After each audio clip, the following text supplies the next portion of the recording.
Je sais que c'est une grande responsabilité encore que de parler aujourd'hui.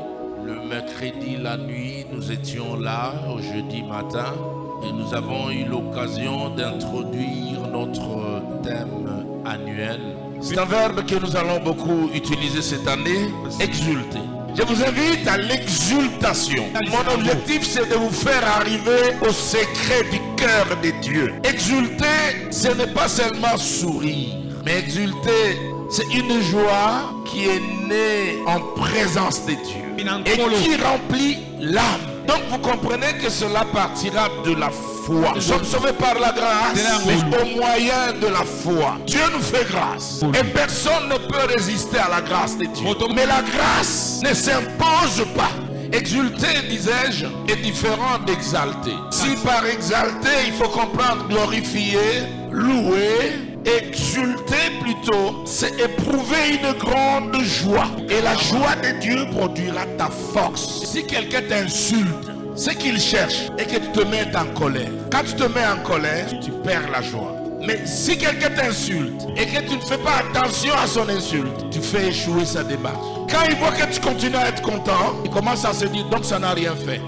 Et quand tu es fort, alors tu gardes la crainte de Dieu. Et après la crainte de Dieu, c'est l'action. Parce que si j'exulte et que je ne sais pas aboutir à l'action, ça pose un problème. Je suis intéressé ce matin, quand je dis qu'exulter exige un amour intime avec le Seigneur, des promesses avec Dieu, la foi.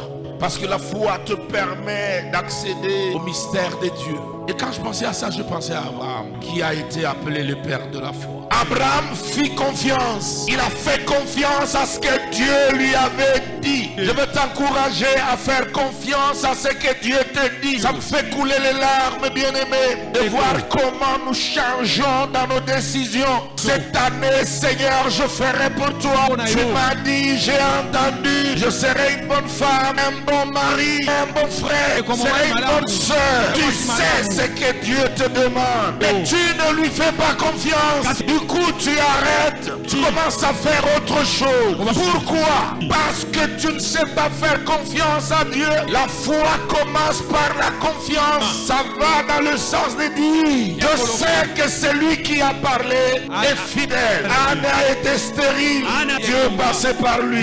Marie, une femme sans homme, Dieu passait par lui. Je vais te dire aussi, les contextes pour lesquels Dieu t'a mis dans cette conjoncture sont tels que Dieu veut se glorifier dans ton intimité avec le Seigneur. Commence à te réjouir de lui appartenir, parce que tu seras en train de dire au Seigneur, la joie du Seigneur fait ma force. Laisse que mon Dieu te voie en ce début de l'année et que tu te dis, Seigneur, je suis à toi, je viens par la foi, je viens saisir la grâce, je te fais confiance, je te reste attaché.